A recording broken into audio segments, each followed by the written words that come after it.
శ్రీవత్సమంగళం పంగుం లంఘయతే గిరిం యత్కృపాతమహం వందే పరమానందమాధవం.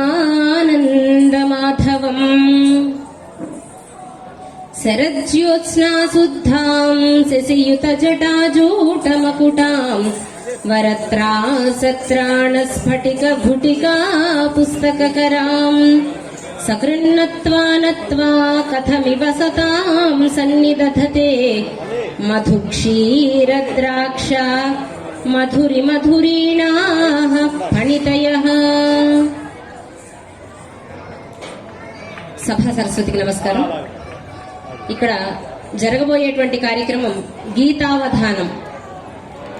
అవధానిగా చిరంజీవి ఎర్రంశెట్టి ఉమామహేశ్వరరావు గారు మన ముందున్నారు.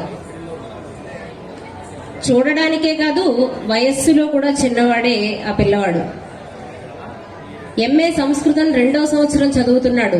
2002వ సంవత్సరంలో పుట్టాడు. 2017వ సంవత్సరంలో ఇంటర్లో రాష్ట్ర వ్యాప్తంగా ప్రథమ స్థానంలో నిలిచి ఆంధ్రప్రదేశ్ ప్రభుత్వం చేత ప్రతిభా అవార్డును తీసుకున్నటువంటి వ్యక్తి.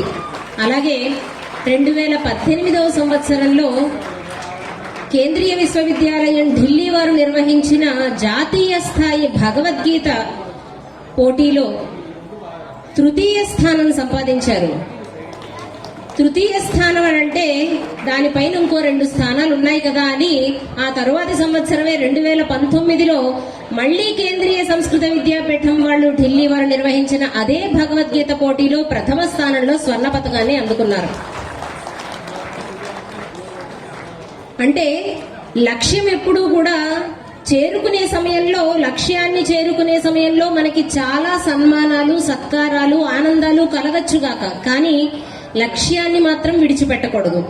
లక్ష్యం ప్రథమ బహుమతి స్వర్ణ పతకం అయినప్పుడు మనకి తృతీయ బహుమతి వచ్చింది కదా అని అక్కడతో తృప్తి పడిపోకుండా మన లక్ష్యం వైపు మాత్రమే దృష్టిని సాధిస్తే ఇదిగో సంవత్సరం తిరగకుండా ప్రథమ బహుమతిలో నిలవచ్చు అని చెప్పి మనకి సాక్షిగా ఉన్నటువంటి ఒక యువ కిరణం.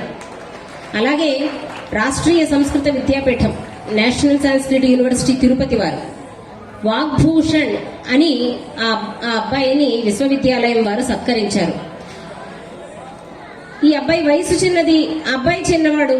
అబ్బాయి బయోడేటా మాత్రం చాలా పెద్దదండి. చూడడానికి వామనుడిలా ఉన్నాడు, కానీ కాస్త మనం ఒక్కొక్క 2 ఆవృత్తులు అవధానం అయ్యేసరికి త్రివిక్రమ అవతారంలో కనిపిస్తాడు. అందులో సందేహం ఏమీ లేదు.